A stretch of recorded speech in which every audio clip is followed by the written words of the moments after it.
जीवनामध्ये संगत करायची संताची करा. संताची जर संगत केली तर इथून पुढच्या कलियुगामध्ये तुमचं कल्याण होणार आहे. आणि वाईटाच्या संगतीमध्ये जर तुम्ही गेलात ना तर तुम्ही उलट दिशेला उलट मार्गालाच तुम्ही निघून जाणार आहे. संगत चांगल्या माणसाची करा. संगतीनेच माणूस बिघडतो आणि संगतीनेच माणूस सुधारतो. जीवनामध्ये संगतीला फार महत्व आहे. आणि वाईटाची संगत जर रात्रंदिवस केली ना तुम्हाला खरं सांगू तुमच्या जीवनामध्ये पश्चातापाशिवाय दुसरं काही शिल्लक राहणार नाही. एका गावात एका बाईचा नवरा अजिबात संसाराकडे प्रपंचाकडे लक्ष देत नव्हता. रात्रंदिवस फक्त मित्रांबरोबर फिरणं, पार्ट्या करणं, दारू पिणं एवढंच काम त्याला. शेवटी ती मुलगी आपल्या आई बापाकडे गेली, सांगितलं आई बाबा काय मला बघून दिलं, घरामध्ये चांगलं अन्न खायला मिळत नाही, दुधाचा चहा सुद्धा मिळत नाही. बापानं सांगितलं बाई दिल्या घरी सुखी राहा, जिथं दिलंय तुला तिथं सुखामध्ये राहायचंय. हवं तर मी तुझ्या करता एखादी तुम्हाला बकरी करते का शेळी, दोन्ही करतात ना. हवं तर म्हटली मी तुला तुझ्या करता एखादी शेळी देतो, ही शेळीने दुधाला काम येईल आणि नंतर तुला तिच्यावर उदरनिर्वाह सुद्धा करता येईल. आता ती त्याची बायको ती शेळी घेऊन घरी आली, नवऱ्यानं बघितली. नवऱ्या म्हणतो काय ग एवढी मोठी शेळी तुझ्या बापाने दिली, देते का पार्टीला. ती म्हटली माझ्या बापाच्या घरून आणली, पार्टीला नाही. म्हटली दुधा करता आणली, अजिबात तुम्हाला भेटणार नाही. उठला सुटला की रोज तिला म्हणायचं देते का पार्टीला. तिच्या लक्षामध्ये आलं माझा नवरा खातो पितो म्हणजे एक दिवस माझी ती शेळी चोरीला जाणार. तिचा इतका त्या शेळीवर जीव होता, ती काय करायची रात्री झोपताना सुद्धा गोठ्यामध्ये शेळी अशी बांधायची का तिच्या बेडरूम मधून ती दिसली पाहिजे. आणि रात्रभर तिला जाग येईल तेव्हा ती फक्त गोठ्यामध्ये शेळीच बघायची. पण तिच्या नवऱ्यानं ठरवलं ही रात्रंदिवस शेळीला बघते, मला शेळी काही नेऊ देत नाही. म्हटलं अमावस्येचा दिवस साधायचा आणि अमावस्येच्या दिवशी बायकोने कितीही जरी खिडकीतून बघितलं तिला दिसणार नाही. रात्रीच्या वेळेला गोठ्यामध्ये जायचं नाही, शेळी चोरून न्यायची. म्हटलं अमावस्येची वाट बघत थांबला. अमावस्येचा दिवस उजाडला. अमावस्येच्या रात्री त्याला वाटलं बायको झोपली की काय, लगेच अंधाऱ्या रात्री गोठ्यामध्ये गेला. त्यानं ती शेळी नेली, तिची पार्टी बिरटी केली. सकाळी उठला, स्नान संध्या झाली आणि गोठ्यामध्ये त्या जनावरांकडे फेरी मारायला गेला. बघतो तर काय त्या गोठ्यामध्ये शेळी तशीच. बायकोला म्हटलं काय ग गोठ्यामध्ये शेळी तशीच कशी काय. बायको म्हटली अहो त्या शेळीचं मरू द्या, पण रात्री तुम्ही 2 वाजता गोठ्यातून आपलं काळं कुत्र कुठं घेऊन गेले होते आणि कुत्र्याचीच पार्टी केली.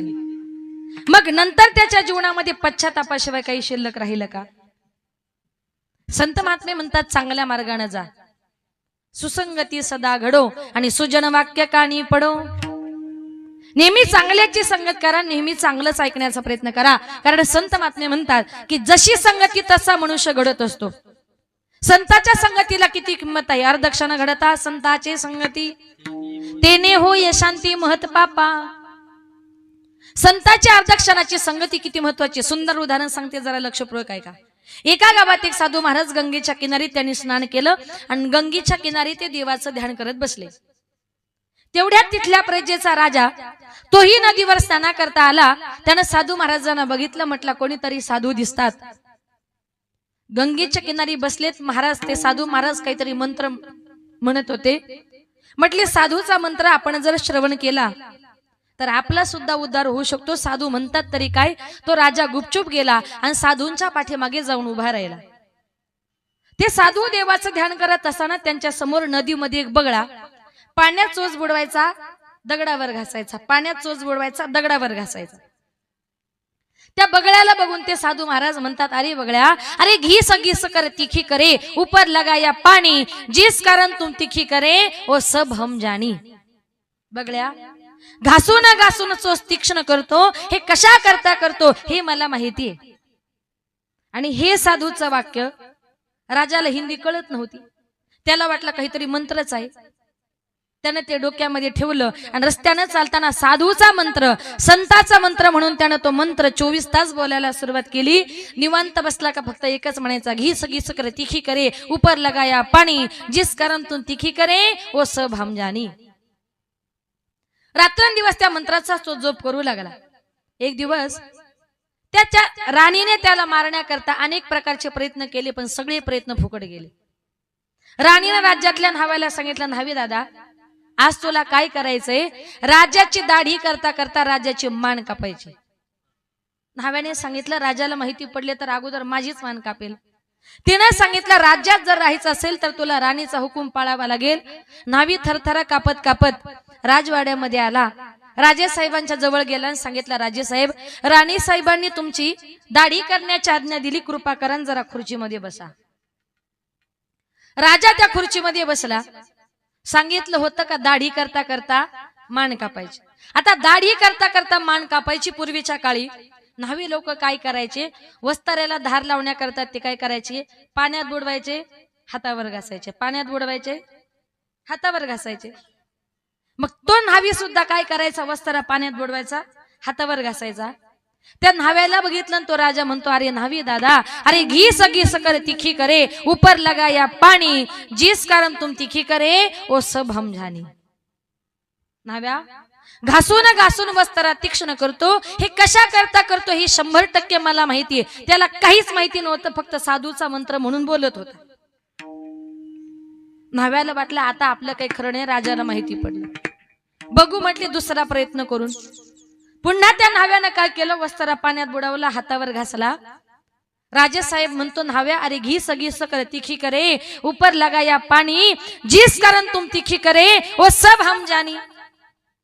आता काही खरं नाही म्हटला. राजाच्या अगोदर आपली मान कापणार. न्हावी थरथरा कापू लागला. हातातला वस्तारा खाली टाकला, राजाचे पाय धरले, सांगितलं, राजे साहेब मला माफ करा, याच्यामध्ये माझं काहीच नाहीये, हा सगळा तुमचा राणीचा प्लॅन आहे. राजा म्हटला, आता खरं सांग, मला काहीच माहिती नव्हतं, पण तू माझे पाय धरले, तू म्हटला राणीचा प्लॅन आहे, खरं मला सांग काय झालं. त्यावेळेला न्हाव्याने सांगितलं, राजे साहेब, तुमच्या राणीची आज्ञा अशी होती का राजे साहेबांची दाढी करता करता मान कापायची, म्हणून मी वस्ताऱ्याला धार लावत होतो. दुष्टांत संपला, पुढं त्यांचं काय झालं आपल्याला काहीच करायचं नाही. पण याच्यातून आपल्याला एक घ्यायचंय का त्या दिवशी कदाचित जर राजाने ते साधूचं वाक्य ऐकलं नसतं तर कदाचित त्याच वस्तारानं राजाची मान कापली गेली असती. पण अर्धक्षण घडता संताचे संगती, तेने होय शांती महत पापा. अर्धक्षणाच्या संगतीमुळे काय झालं, त्या राजाचा सुद्धा उद्धार झाला. म्हणून माझे संत महात्मे या जगामध्ये श्रेष्ठ आहे, त्याला कारण का माझ्या संत महात्म्याने त्या देवाच्या नावाचा झेंडा स्वर्ग मृत्यू पाताळ यांचा मंडप घातला, चार वेदाचा वर फुलवला बातीला, शास्त्र प्राणी अनुवाद गोंधळ मांडला,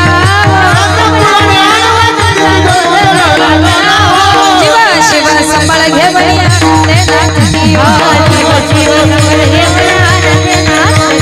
जीव शिव संबळ घे म्हणी आनंदे नाचती, बोला बोला बोला उदो बोला उदो बोला कृष्णबाई माऊलीचा, उदो बोला उदो बोला उदो बोला कृष्णबाई माऊलीचा,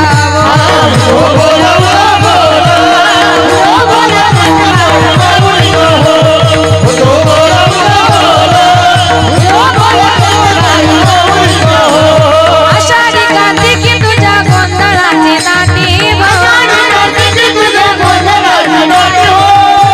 कधी म्हणता शोभे बाळवंती, एका जनांना उभी कर ठेवणी कटी, एका जनार्दने अंबा उभी कर ठेवणे कटी, उदो बोला उदो बोला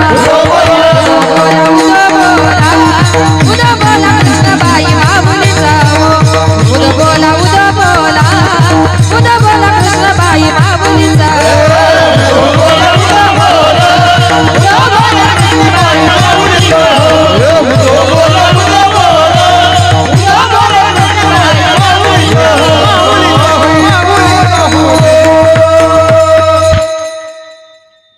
संत महात्मे या जगामध्ये श्रेष्ठ का आहेत याला कारण का माझ्या संत महात्म्याने स्वर्ग मृत्यू पाताळ यांचा मंडप घातिला, तीनही लोकांमध्ये देवाच्या नावाचा झेंडा लावला. आणि संत महात्म्यांमुळे तुमचा माझा सुद्धा उद्धार झाला. म्हणून या कलियुगामध्ये संत श्रेष्ठ आहेत. संत का श्रेष्ठ आहेत तर माझे नामदेवराय म्हणतात की संत संगतीचे काय सांगू सुख, आपण पारिखी नाही तिथे पारख म्हणजे ओळख. नामदेवराय म्हणतात देवा मी तुला ओळखलंच नव्हतं. पंढरीच्या रावळातील एक पांडुरंग परमात्मा एवढीच माझी तुझ्याबद्दल संकुचित कल्पना होती. पण ज्या वेळेला मला माऊलीची संगत लाभली ना त्या वेळेला संपूर्ण चराचरामध्ये एकच परमेश्वर आहे असा मला अनुभव आला. सर्वाभूती पाहे एक वासुदेव पुसोनी आठाव हंतेचा. नामदेवराय म्हणतात तो अहंकार आज माझा गळून पडला. मला अजून तो प्रसंग आठवतोय का ज्या वेळेला मी उत्तर भारतातून तीर्थयात्रा करत करत गोकुळ मथुरा वृंदावन प्रयाग कुरुक्षेत्र करत करत ज्या वेळेला महाराष्ट्रामध्ये आम्ही औंढ्या नागनाथाच्या जवळ आलो, नदीच्या काठी मोठं असं मैदान होतं. म्हणून त्या मैदानामध्ये रात्री नामदेवरायांचं कीर्तन ठरवलं. कीर्तनाला खूप समाज जमला होता. नवे नामदेवरायांचं कीर्तन ऐकण्याकरता स्वर्गातून 33 कोटी देवांपैकी 23 लाख देव आले होते. आणि त्याच कीर्तनामध्ये माझे पांडुरंग परमात्मा नाचत होते. अभंग बोलता रंग कीर्तनी भरला, प्रेमाचे छंदे प्रेमाचे छंदे विठ्ठल नाचू लागला. नामदेव कीर्तन करी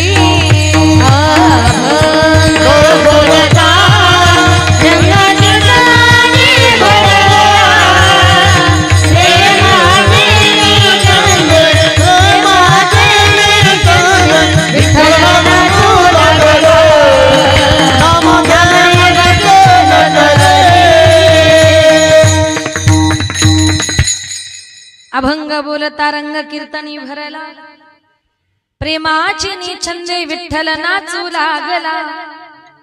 नामदेव महाराज कीर्तन करत होते, कबीर महाराज पखवाद वाजवत होते, ज्ञानोबराय साक्षात एक गायक म्हणून टाळकरी उभे होते. माझी जनाबाई सुद्धा पाठीमागे उभी होती. पाठीमागे डोळे लावणी उभी ती जणी. कीर्तन खूप रंगात आलं. कीर्तन इतका रंगात आलं नामदेवराय कीर्तन करू लागले, कबीर महाराज पखवाद वाजवू लागले, ज्ञानोबराय गाऊ लागले आणि त्या तालावर माझे देव नाचू लागले. ज्ञानोबराय इतके सुंदर गात होते, देव इतके सुंदर नाचत होते. नाचता नाचता काय झालं तर नाचता नाचता देवाचा गळला पितांबर,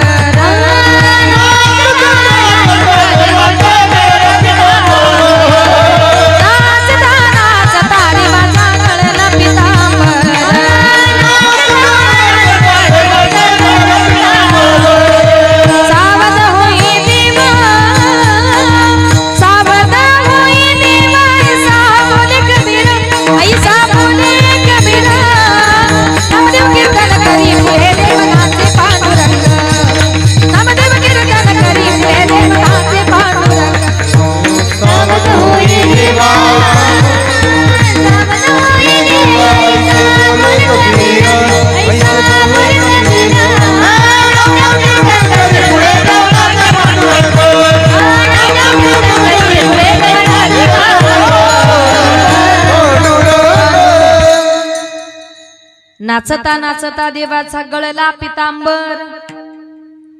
देव इतके उड्या मारत होते, गायनाचे उडी आपोलिया छंदे इतके नाचत होते. धन्य जगी तोचे एक हरिरंगी नाचे, रामकृष्ण वासुदेव सदा स्मरे वाचे. धन्य जगी तोचे एक हरिरंगी नाचे. इतके नाचत होते. नाचता नाचता देवाचा पितांबर गळला तरी देव भानावर नाही. पखवाद्याचं कसं सगळ्या टाळकऱ्यांकडे लक्ष असतं तसं कबीर महाराजांचा देवाकडे लक्ष गेलं. बघतात तर काय पितांबर म्हणजे आपल्या भाषेत धोतर. नाचता नाचता देवाचा पितांबर गळला तरी देव नाचतायत. कबीर महाराज खुणवतात, म्हणतात देवा देवा आहो तुमचा पितांबर. देव म्हणतात बघ गबस कबीरा, कीर्तनामध्ये बोलायचं नसतं. त्याला गप केलं, देव ऐकूनच घ्यायला तयार नाही. आता कबीर महाराज पुन्हा पुन्हा देवाला खुणवतायत. म्हणून बाकीच्या सुद्धा टाळकऱ्यांचं लक्ष देवाकडे गेलं आणि त्यांच्या लक्षात आलं देवाचा पितांबर गळलाय तरीही देव नाचतायत. पाठीमागून काही वारकरी मंडळी आली, देवाचा हात पकडला. साधू या संतांनी देवाला धरिले मनगटी, काय झाला म्हणून दचकला जग जेठे. नाचता नाचता अचानक हात पकडला. काय झालं? कबीर महाराज म्हटले देवा तुमचा पितांबर गळलाय. देव बाजूला झाले, पितांबर सावरू लागले. आणि जनाबाई म्हटली जोपर्यंत देव पितांबर सावरताय ना तोपर्यंत ज्ञानोबा राया एक अभंग म्हणा. जनी म्हणे ज्ञान देवा बोला भंग. म्हणून वारकरी संप्रदायामध्ये 3 चाली होतात. एक पहिली चाल, एक मधली चाल आणि एक तिसरी चाल. मधली चाल आहे ती जनाबाईची. देव पितांबर सावरेपर्यंत चाल झाली तिला जनाबाईची चाल असं म्हणतात. इतका कीर्तन रंगात आलं. रात्री 9 वाजता कीर्तन सुरू झालं. पहाटे 4 वाजले तरी कीर्तन चालूच. तिथे काही कर्मठ ब्राह्मण मंडळी मंदिरामध्ये पूजे करता आली. बघतो तर काय मंदिरात जाण्या रस्ता नाही. ओरडले महाराज ही काय कीर्तन करण्याची जागा आहे? मंदिराच्या पाठीमागे मोठं मैदान आहे, तिकडे जा आणि तिकडे जाऊन तुमचं कीर्तन करा. संत महात्मे शांत स्वभावाचे असतात. नामदेवराय तिथून निघाले, मंदिराच्या पाठीमागे गेले. सगळा समाज नामदेवरायांच्या पाठीमागे गेला. देवही गेले, कबीर महाराज गेले, ज्ञानोबाराय गेले, नामदेवराय गेले, जनाबाई गेली, 23 लाख देव गेले. पुन्हा कीर्तन सुरू झालं. नामदेवराय कीर्तन करू लागले, ज्ञानोबाराय गाऊ लागले, कबीर महाराज पक्वाद वाजू लागले, देव नाचू लागले. बाकीचे श्रोते मंडळी कीर्तन श्रवण करत होती. अरे तिथल्या औंढ्या नागड्या देवाला साकडं पडलं की आज 23 लाख देव माझ्या घरी पाहुणे आलेत. जगाचा बाप पांडुरंग परमात्मा माझ्या घरी पाहुणा आलाय. इथल्या कर्मठ ब्राह्मणाने त्यांचा अपमान केलाय, त्यांना मंदिराच्या पाठीमागे पाठवलंय. आता मला असं स्वस्त बसून चालणार नाही. अरे त्या औंढ्या नागड्या देवानं काय केलं? फिरविले राहुळा जगा माझी ख्याती, नामदेवा हाती दूध प्याला, नामदेवा हाती. औंढा नागनाथ देवानं देखील गरकन आपलं तोंड फिरवलं. दुष्टांत संपला. नामदेवराय म्हणतात ज्ञानोबरायांनी मला ज्या कर्तुमशक्ती दिली. तिथल्या औंढ्या नागनाथ देवानं तोंड फिरवलं, पण एवढं मोठं निर्जीव दगडाचं मंदिर सुद्धा फिरलं. आजही हिंगोली जिल्ह्यामध्ये तुम्ही औंढ्या नागनाथला जर गेलात तर महादेवाचा नंदी कुठे असतो? मंदिराच्या समोर. पण तिथला नंदी मंदिराच्या पाठीमागे आहे, कारण तिथल्या देवाने तोंड फिरवलेलं आहे. नामदेवराय म्हणतात ज्ञानोबरायांनी मला ज्या कर्तुम शक्ती दिली. औंढ्या नागनाथ देवाने तोंड फिरवलं, पण एवढं मोठं निर्जीव दगडाचं मंदिर सुद्धा फिरलं. हे कुणाच्या कृपेनं झालं? केवळ संताच्या. म्हणून मी तुम्हाला एक नाही 2 हात वर करून सांगतो, या कलियुगामध्ये संगात जर करायचे साधूची करा, संताची करा, कारण या कलियुगामध्ये साधूच थोर आहेत. अभंगाचे 2रे चरण. साधू थोर साधू थोर साधू थोर साधू थोर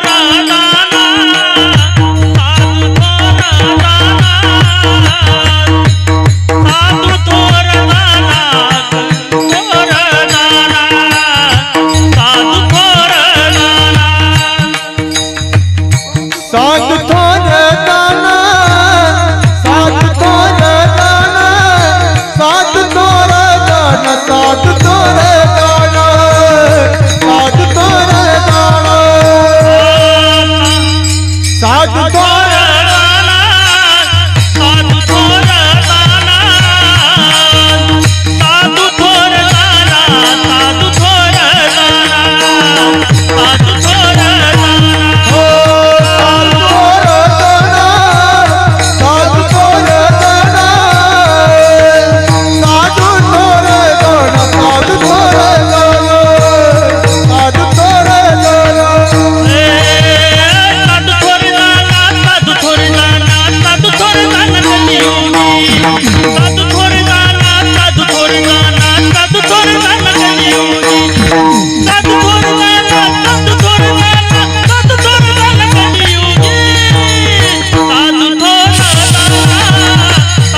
बनाएंगे मंदिर कसम तुम्हारी राम प्राण से प्यारा।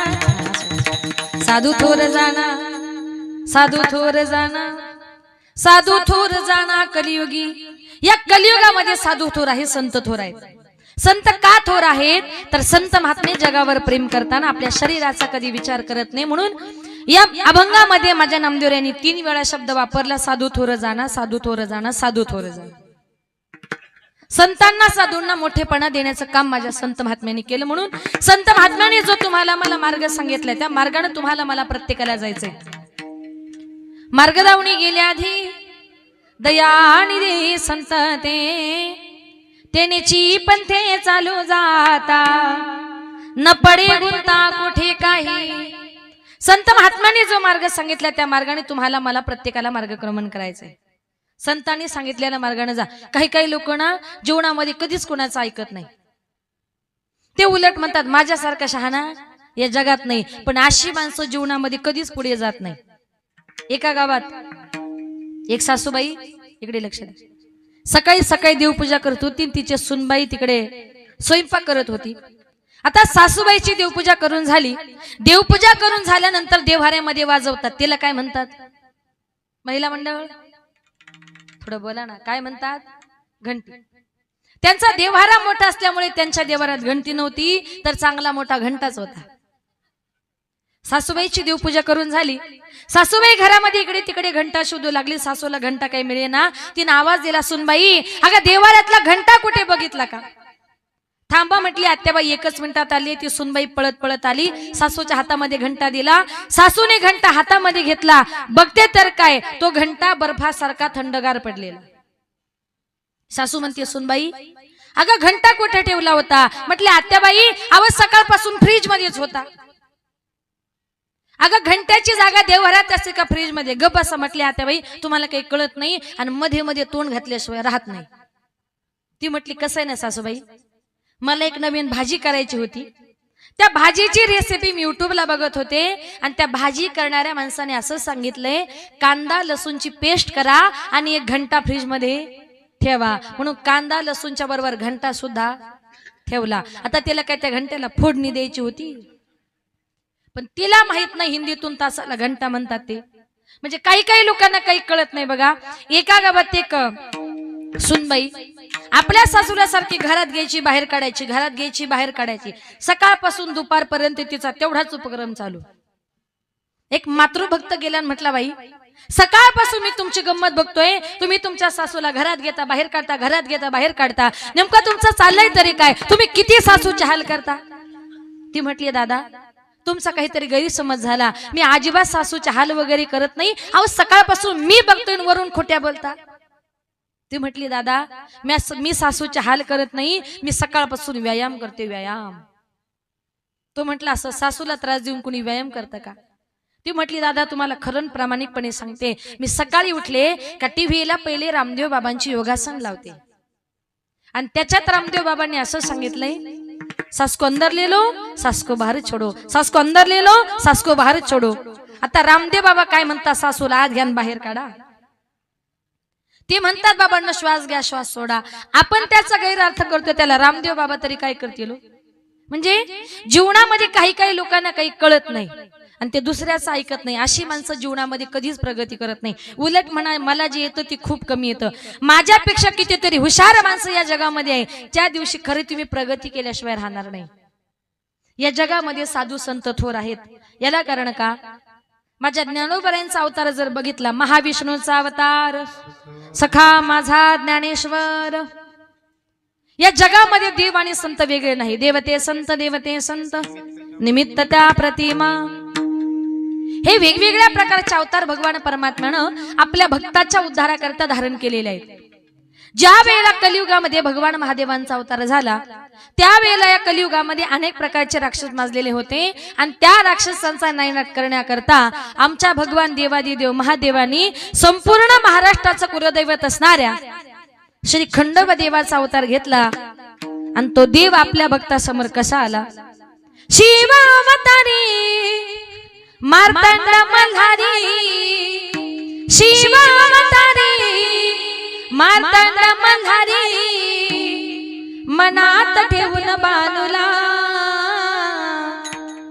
काच मारून घोड्याला निघाला बाणूच्या वाड्याला, काच मारून घोड्याला निघाला बाणूच्या वाड्याला,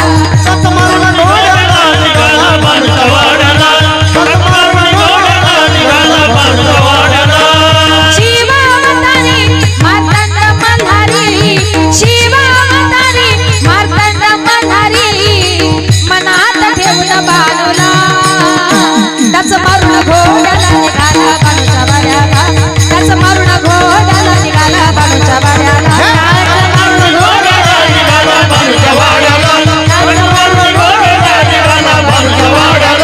शिवशंभूचा अवतार माझा मार्तंड मल्हार, शिवशंभूचा अवतार माझा मार्तंड मल्हार, तिला वचनाला जागला झाला बाणूचा अवतार, तिला वचनाला जागला झाला बाणूचा अवतार, विशाल ईश्वरा संभाळिले करा, विशाल ईश्वरा संभाळिले करा, सुखी ठेव गाव गाड्याला, त्याच मारून घोड्याला निघाला बाणूच्या वाड्याला, त्याच मारून घोड्याला निघाला बाणूच्या वाड्याला,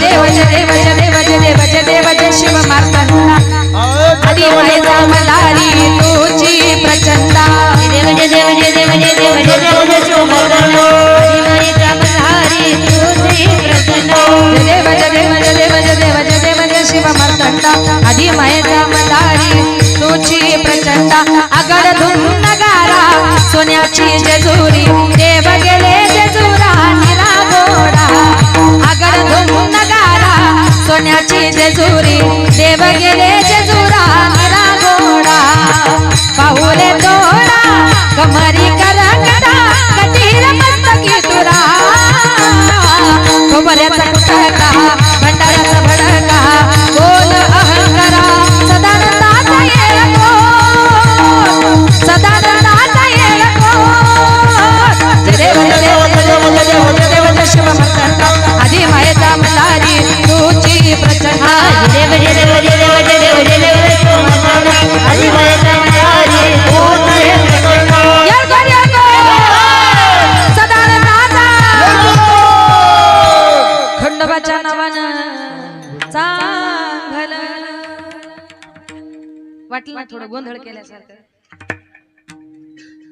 अजून म्हटले असते पण नको, एखादीच्या पटकन अंगात यायचं नाही, बायकांच्या लगेच अंगात येते. एका गावात असंच लोक म्हटली ताई अजून म्हणा अजून म्हणा, मी म्हणायला लागली तिकडून अशी जगदंबा धावत आली, येऊन झाली स्टेज जवळ माझ्या जवळच उड्या मारायला लागली. म्हटलं मावशी थांबा कीर्तन उद्या. ती म्हणायची आता काय करावं, सगळं कीर्तन डिस्टर्ब व्हायला लागलं. त्या मावशीच्या कमरेला होती पैशांची पिशवी, मी घेतली काढून. मावशी लागली उड्या मारायला, माझी पिशवी हातात दिली तेव्हा मावशी गपकन खाली जाऊन बसली. म्हणून म्हणायला भीती वाटते. भगवान परमात्मा आपल्या भक्ताच्या उद्धाराकरता वेगवेगळ्या रूपाने या जगामध्ये यायला तयार आहे. या जगामध्ये खरा संत कुणाला म्हणतात? त्याची संत त्याची संत त्याची संत त्याची संत त्याची संत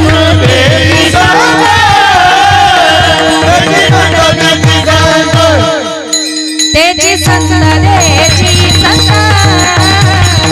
त्याची संत त्याची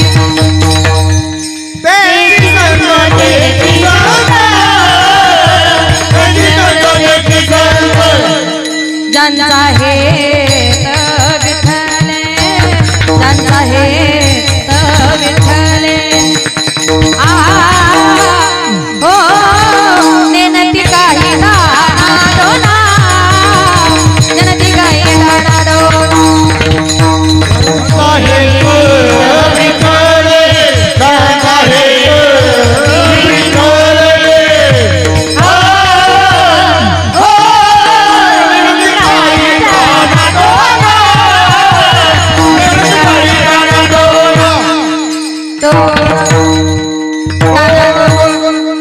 त्याची संत त्याची संत ज्यांचा हेत विठ्ठले. खरे संत कुणाला म्हणतात? माझ्या नामदेवराय म्हणतात साधू थोर जाणा साधू थोर जाणा साधू थोर जाणा कलियुगी. कलियुगातले साधू थोर आहेत पण आत्ताच्या काळातले नाही. याच्या अगोदर जे साधू संत होऊन गेले ते आत्ताच्या काळामध्ये संत झाले पण कसे? पोटासाठी संत झाले, कलित बहुत. आपले पोट भरण्याकरता संत या जगामध्ये झाले. एका गावात असेच एक ढोंगी साधू त्या गावामध्ये आले, मंदिरामध्ये मुक्कामाला थांबले. गावातल्या लोकांना कीर्तन काय, प्रवचन काय, वेदशास्त्राचं ज्ञान काय, तुमच्या गावात बसल्या बसल्या जगात काय चालतं हे मला कळतं. 1 लाखाचे 2 लाख करतो, 2 लाखाचे 4 लाख करतो, पैसा कोणाला नकोय? गावातल्या अनेक लोकांची त्या महाराजावर श्रद्धा बसली. त्या गावातला एक इंजिनियर पैशावाला होता. त्याचे जवळ त्याने 2 लाखाचे 4 लाख, 4 लाखाचे 8 लाख, 8 लाखाचे 16 लाख असे सगळे डबल पैसे करून दिले. त्या इंजिनियरची एवढी त्या महाराजांवर श्रद्धा बसली. तो इंजिनियर घरी गेला आणि बायकोला म्हटला, ग आपल्या गावात इतके चांगले महाराज आलेत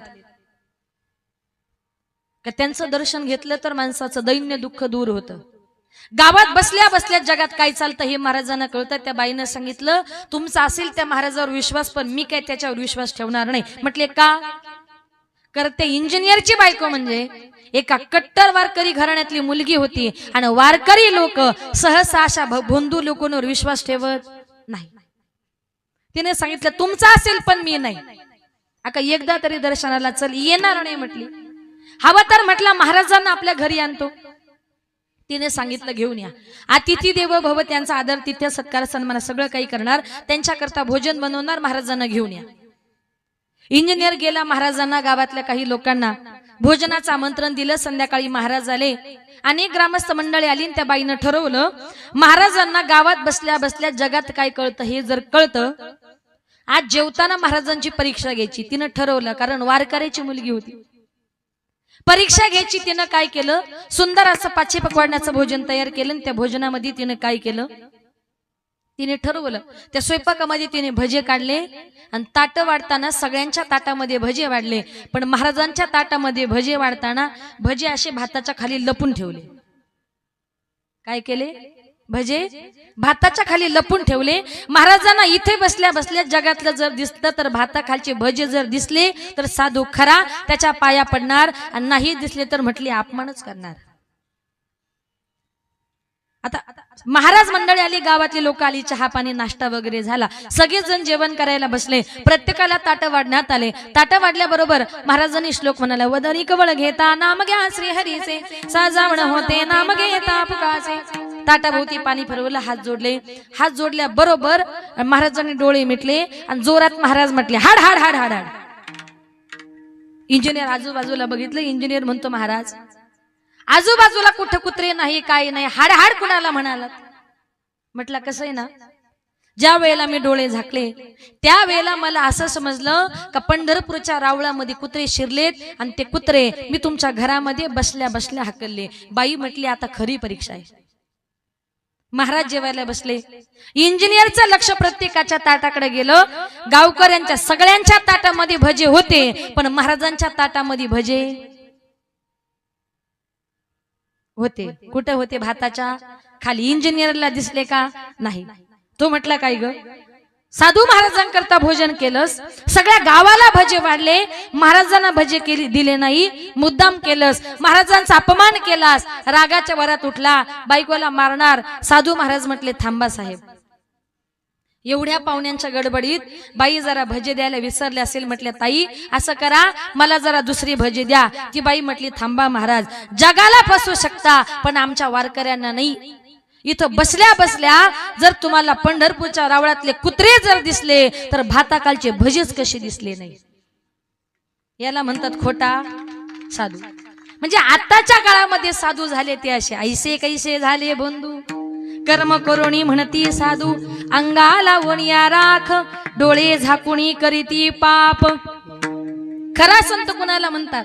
जे देवाशिवाय दुसरे काही बोलत नाही. आपल्याला देखील आपला उद्धार जर करायचा असेल ना तर काय करावं लागेल? ठाईचं बाई सोनी कराय चित, कराय चित, ठाईचं बाई सोनी कराय ठाईचं बाई सोनी कराय चित, ठाईचं बाई सोनी कराय चित, कराय चित, ठाईचं बाई कराय चित, ठाईचं बाई सोनी कराय चित.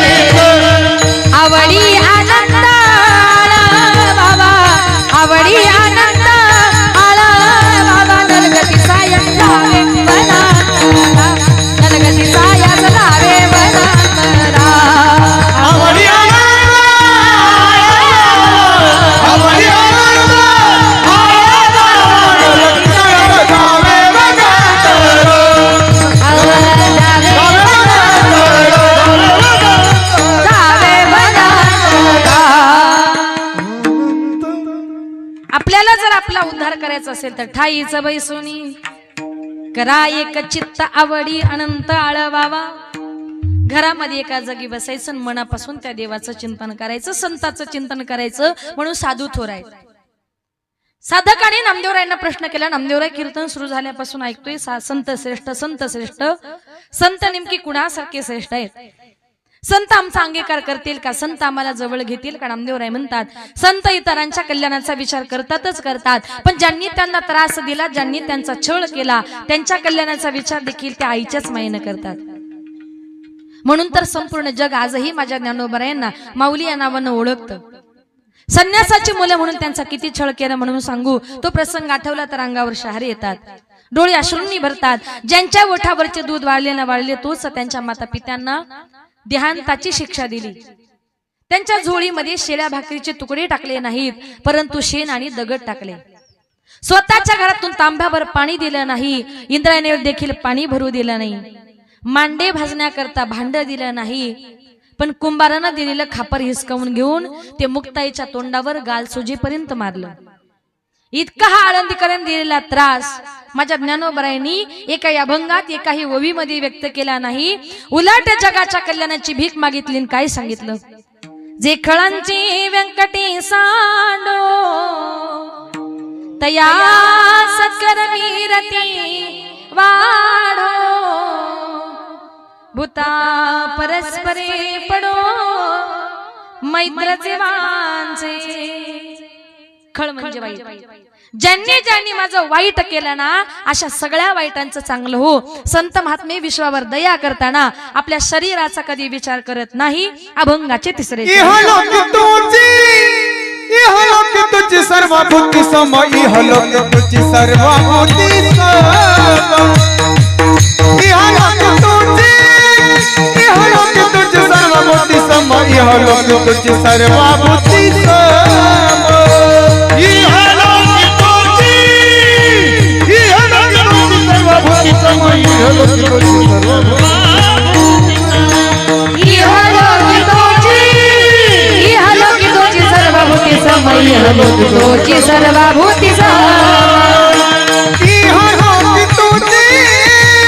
सर्वभूती सर्वभूती समय हलोक तुझी सर्वभूती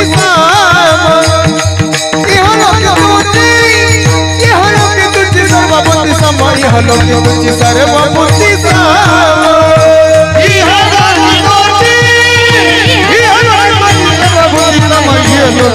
सर्वभूती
इहलोकी तुझी सर्वभूती सम, शरीराचा भ्रमणे नोकदा. नामदेवराय म्हणतात या कलियुगामध्ये साधू थोर आहे, संत थोर आहे. त्याला कारण का? संत महात्मे जगावर प्रेम करताना आपल्या शरीराचा कधी विचार करत नाही. एकदा भगवान बुद्ध आपल्या नादात एका नगरातून चालले होते. गळ्यामध्ये विना, हातामध्ये चिपळ्या, अखंड देवाचं चिंतन चालू होतं. नाचत चालले होते, उड्या मारत चालले होते. आणि हा प्रकार एका कुत्र्यानं बघितला. तो कुत्रा जोर जरा भुंकत आला. भुंकत भुंकत येऊन त्यानं भगवान बुद्धांच्या पायाचा लचका तोडला. पायातून रक्त वाहू लागलं. काडीचाही प्रतिकार नाही.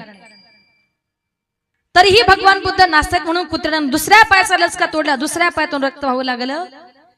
काडीचाही प्रतिकार नाही, तरी नाचत होते.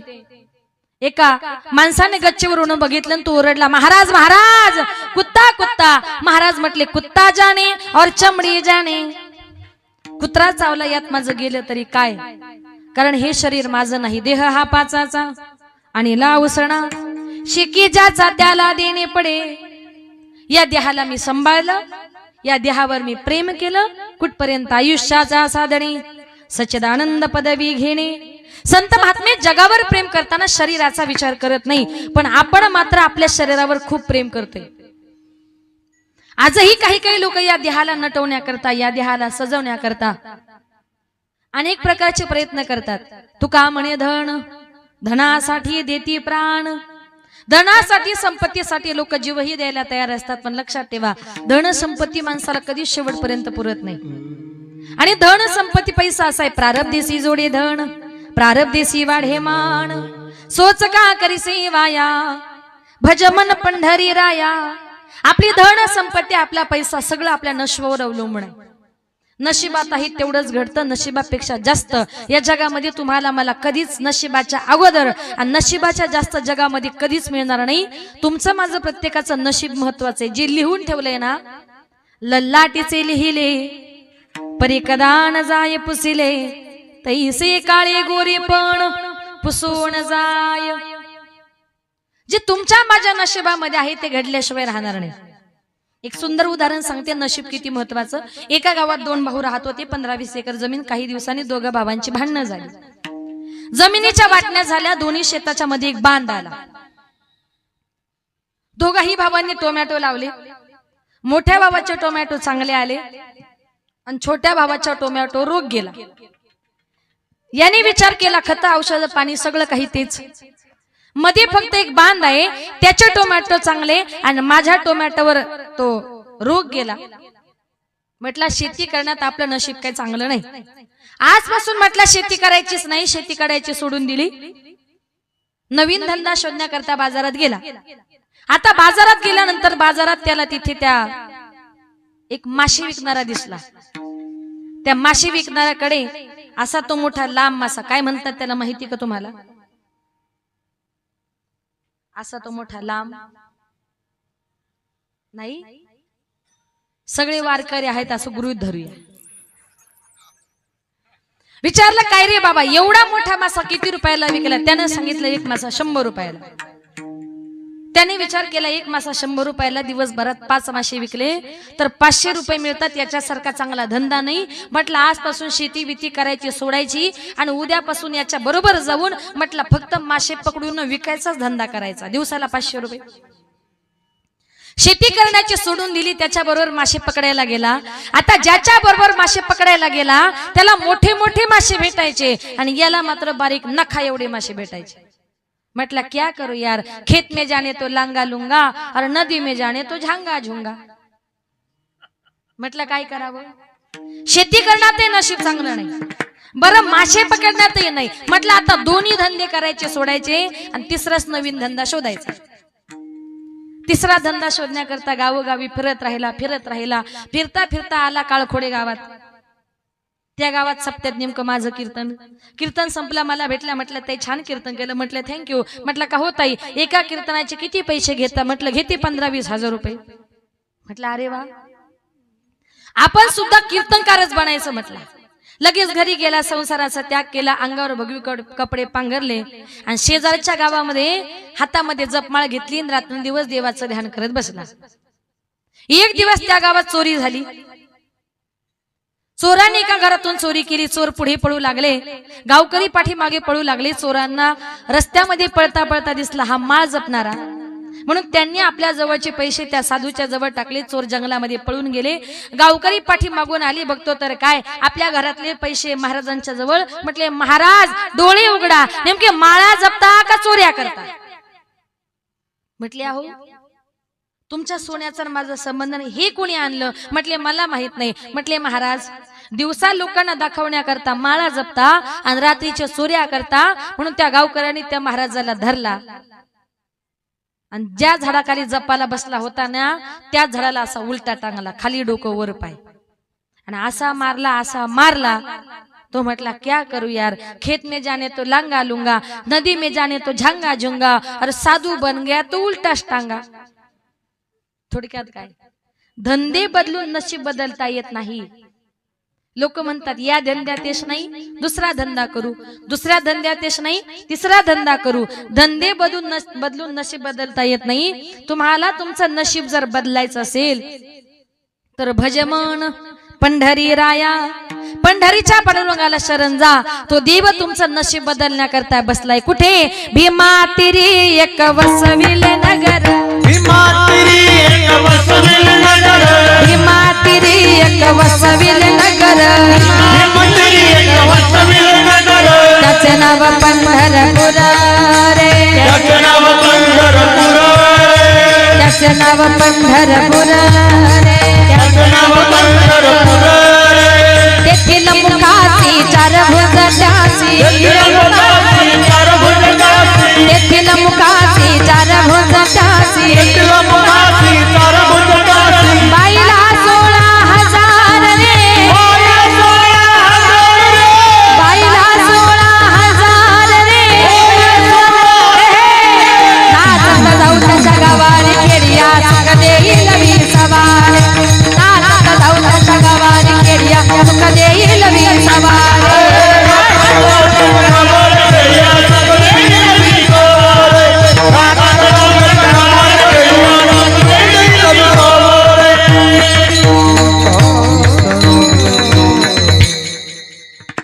संत महात्मे म्हणतात काय? धंदे बदलून नशीब बदलता येत नाही. नशीब बदलण्याकरता भजमन पंढरी राया, नशीब बदलण्याकरता पंढरपूरला चंद्रभागेच्या वाळवंटामध्ये पांडुरंग परमात्मा तुमचं माझं नशीब बदलू शकतो, बाकी कोणी नाही. म्हणून धनावर संपत्तीवर प्रेम करण्यापेक्षा प्रेम करायचे देवावर करा. देव म्हणतात तुम्हाला मला शोधायचंय, मी कुठे? नाहम वसामी वैकुंठे योगी नामच हृदये, यत्र मद्भक्त गायंती तत्र तिष्ठामि नारद. माऊली वर्णन करते. किंबहुना पांडवा हरिपला गिवसावा, जेथ नाम घोष बरवा करीती माझे. पुंडलिक रायाची पुण्याई पाहून पांडुरंग परमात्मा पंढरपुरामध्ये सगुण साकार झाले. ते एकट्या पुंडलिकासाठी नाही, पुंडलिकाच्या नावा करता आला. आला नावा रूपा. आपण शेवट बहिरवी घेऊ. तुका म्हणे झाला सोपा विठोबा रखुमाई, हरी जय जय, हरी जय जय,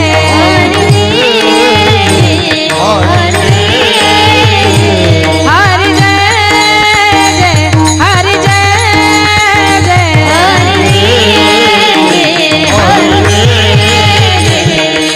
हरी हरी हरी हरी हरी हरी जय, हरि हरि हरि हरि हरि हरि जय जय, हरी हरी हरी हरी हरी हरी जय, हरि हरि हरि हरि हरि जय जय, हरी हरी हरी हरी जय, हरि हरि हरि हरि जय जय, हरी हरी हरी हरी जय, हरि हरि हरि हरि जय जय, हरि जय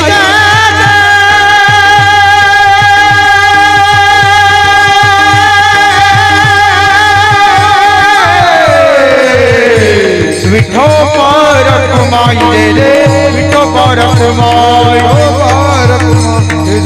पर हरि विठो पर कुमाई, विठो पर कुमाई, पर कुमाई, पर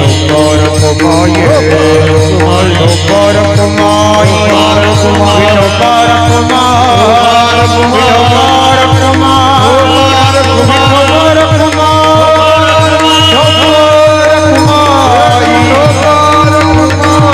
पर कुमाई, पर कुमाई, पर कुमाई,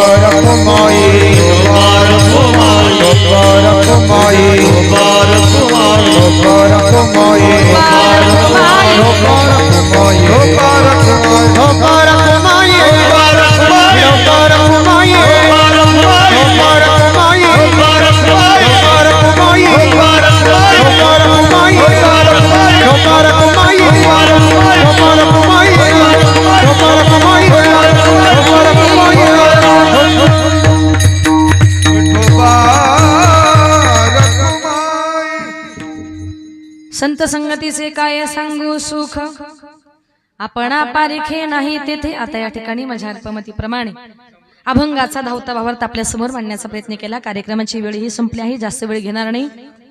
शेवटची 5 मिनिटांमध्ये ज्या छत्रपती शिवाजी राजांनी हर हर महादेवा गर्जना करत उभा महाराष्ट्र घडवला, आल्याबरोबर पहिलं पूजन झालं ते राजांच्या प्रतिमेचं, मग कीर्तनाला सुरुवात.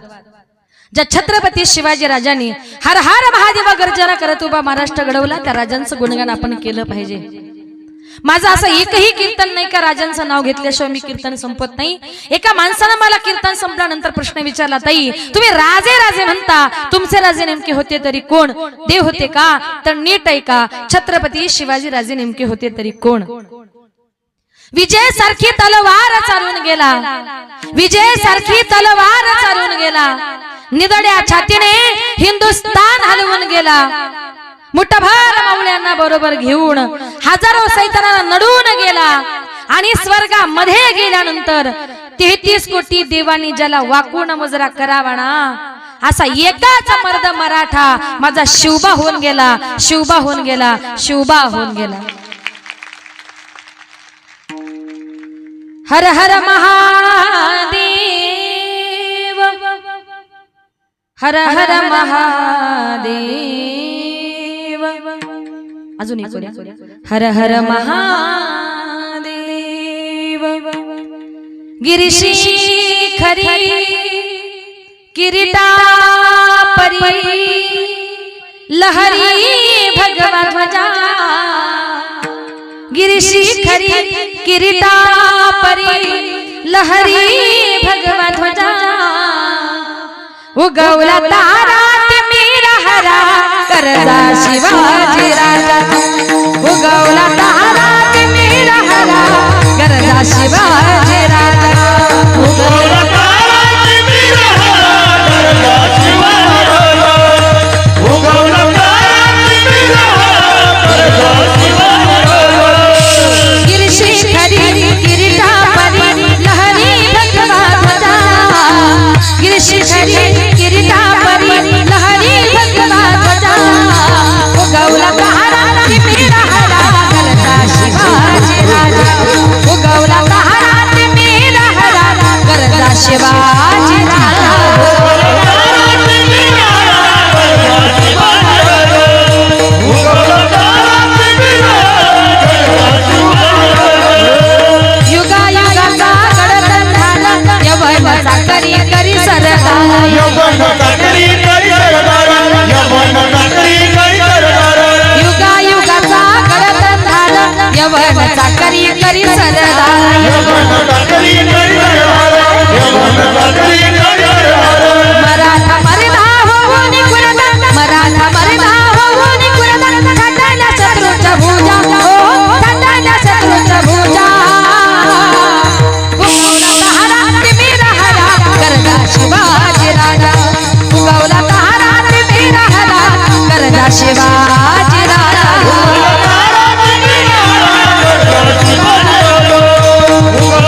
उगवला तहारा तिमिरा हरा गरजा शिवाजी राजा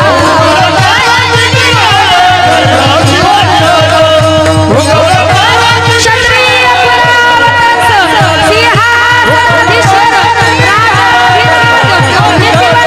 कीर्तिवंत छत्रपती शिवाजी महाराज की छत्रपती शिवाजी महाराज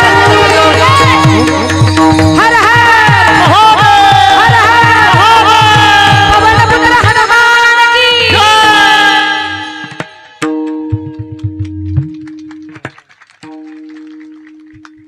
जरा हळू वाजल्या का टाळ्या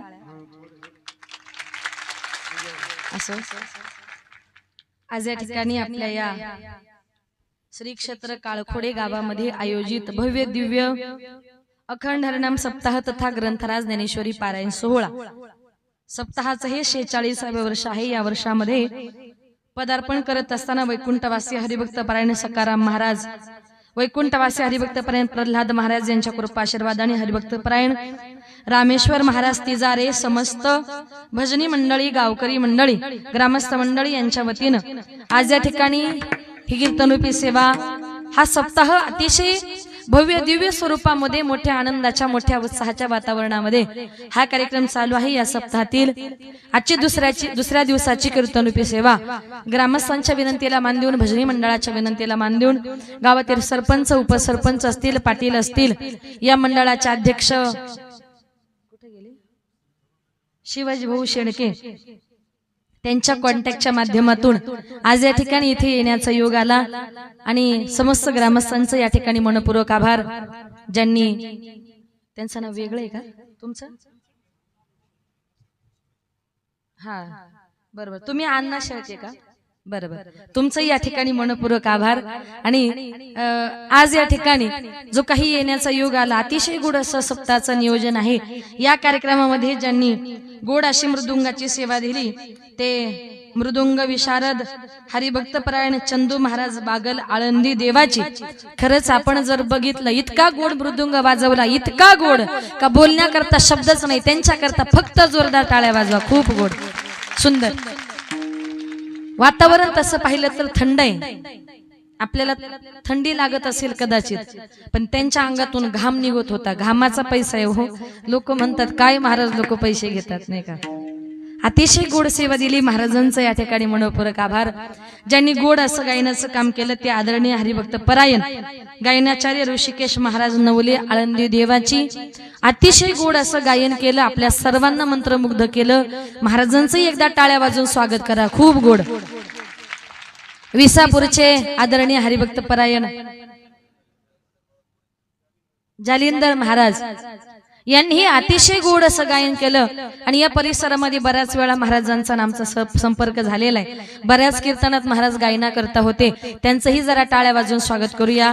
इकडे आदरणीय हरिभक्त परायण काय नाव अविनाश महाराज अतिशय गोड चाल म्हटली, त्यांचे आभार। माझी विद्यार्थिनी युवा कीर्तनकार भूमी पाटील भिवंडीला माझी मुलींची वारकरी शिक्षण संस्था आहे, हिच्यासारख्या 20-22 विद्यार्थिनी संस्थेमध्ये शिक्षण घेतात। त्याच्यातलीच एक विद्यार्थिनी या ठिकाणी आली, गोड गायन केलं, तिचंही या ठिकाणी मनपूर्वक आभार जरा। आणि बाकीचे हे सगळी टाळकरी मंडळी वारकरी मंडळी पाठीमागे ही टाळकरी जर बघितले सगळे तरुण तडफदार कार्यकर्ते आहेत, सप्ताहाचे आहेत आणि टाळही त्यांनी घेतला। भविष्यातले चांगले टाळकरी नाही का गायक वादक असतील, आज टाळ घेतलेत नाही का, म्हणून आणि वारकरी संप्रदायाला खरी आज या तरुणांची गरज आहे। त्यांचंही मनपूर्वक आभार। लहान लहान मुलं आहेत, धन्य माता पिता तयाची या सगळ्या मुलांचा सगळ्या टाळकऱ्यांचा आभार। चोपदारांचं या ठिकाणी मनपूर्वक 2 चोपदार आहेत नाही का पुरुष, त्यांचंही या ठिकाणी मनपूर्वक आभार। आज महिला कीर्तन असल्यामुळे 2 महिला चोपदार या ठिकाणी उभे आहेत, खूप गोड बर का। आणि दोघींचं या ठिकाणी मनपूर्वक आभार, दोघी ताईंचा आभार मानते। विनेकरी महाराजांनी गोड सेवा दिली, महाराजांचं या ठिकाणी मनपूर्वक आभार। आमचा आवाज तुमच्यापर्यंत ज्याने सुंदर गोड पोचवला सिस्टीमवाले भाऊ गोड सिस्टीम दिली, त्यांचंही या ठिकाणी मनपूर्वक आभार। परवाच कोपरगाव तालुक्यामध्ये बहादराबादला माझं कीर्तन झालं, तिथेही त्यांची सिस्टीम होती, गोड सिस्टीम देतात. भाऊंचंही या ठिकाणी मनपूर्वक आभार. तुम्ही सगळा श्रोतूवर्ग, माझ्या सगळ्या माता भगिनी, तुम्ही सगळे पुरुष वर्ग, तरुण मंडळी, आजूबाजूच्या गावातील अनेक मंडळी, आपण सर्वजण या कार्यक्रमाला उपस्थित झालात. कार्यक्रमाची शोभा वाढवली. आपल्या सर्वांचं या ठिकाणी मनपूर्वक मी आभार मानते. खरं तर जवळजवळ आता 11 वाजून गेलेत, पण इथे बसलेल्या प्रत्येक माणसाच्या चेहऱ्यावर कीर्तन सुरू झाल्यापासून जो आनंद, जो उत्साह होता, तो अजूनपर्यंत तसाच आहे. आणि तुमच्याकडे बघून असं वाटतं का अजून जरी 2 तास कीर्तन केलं तरी कोणालाही झोप लागणार? करायचं का मग? आहे तयारी? पुढच्या वर्षी असो. आनंद वाटला. खूप गोड असं वातावरण आहे. समोर बसलेली माझ्या वारकरी संप्रदायातील सगळी वारकरी मंडळी, महाराज मंडळी, माळकरी मंडळी, तुम्ही सर्वजण माझ्यापेक्षा वयानं, ज्ञानानं सर्वजण मोठे आहात. तुमच्या सर्वांचं या ठिकाणी मनपूर्वक मी आभार मानते. माझे पती श्री प्रकाश पांडुरंग पाटील ते देखील या ठिकाणी उपस्थित आहे. त्यांची साथ आहे, इथपर्यंत आले. माझ्या मिस्टरांची साथ, तुमच्यासारख्या सगळ्या वारकरी मंडळाचे आशीर्वाद, असेच प्रेम, असेच आशीर्वाद तुमचं पाठीशी असू द्या. अजूनही समाजामध्ये नाव कमवण्याचा प्रयत्न करेल. आल्याबरोबर ज्यांच्या घरी गोड असा भोजनाचा आस्वाद घेतला त्यांचं नाव अशोक भाऊ बैरागी, त्यांच्या घरी गोड असं सगळ्या वारकऱ्यांकरता भोजन केलं होतं. त्यांचं या ठिकाणी मनपूर्वक आभार. त्यांचं नाव जाता घेतलं याला कारण का ते म्हणतील ताई आमच्या गावात आल्या, सगळ्या गावाचे नाव घेतली, आमचंच खाल्लं ना आमचंच नाव नाही घेतलं असं नको व्हायला, म्हणून ज्याची खावी पोळी त्याची वाजवावी टाळी. त्यांचं या ठिकाणी मनपूर्वक मी आभार मानते. बोलताना चुकलं असेल तर क्षमा असावी. जे काही चांगलं असेल ते तुम्ही घेण्याचा प्रयत्न करा. एका गावात म्हटलं चांगलं आहे ते घेऊन जा, एक जण साऊंडच घेऊन गेला. एका बाईनं माझ्या समोर माझी चप्पल उचलली. म्हटली का हो?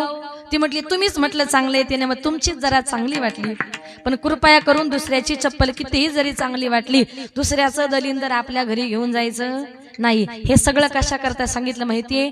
माझी बाहेर आहे म्हणून मला काळजी, बाकी काहीच नाही. नाही तर रोज एक कीर्तन, रोज एक चप्पल असो. बोलताना चुकलं असेल तर परत एकदा क्षमस्व. झालेली सेवा हनुमंतरायांच्या, निवृत्तीनाथांच्या, विठ्ठल रुक्मिणीच्या चरणी समर्पित करून, प्रभू रामचंद्रांच्या चरणी समर्पित करून सेवेला पूर्णविराम. ज्ञानेश्वर माऊली, ज्ञानराज माऊली तुकाराम.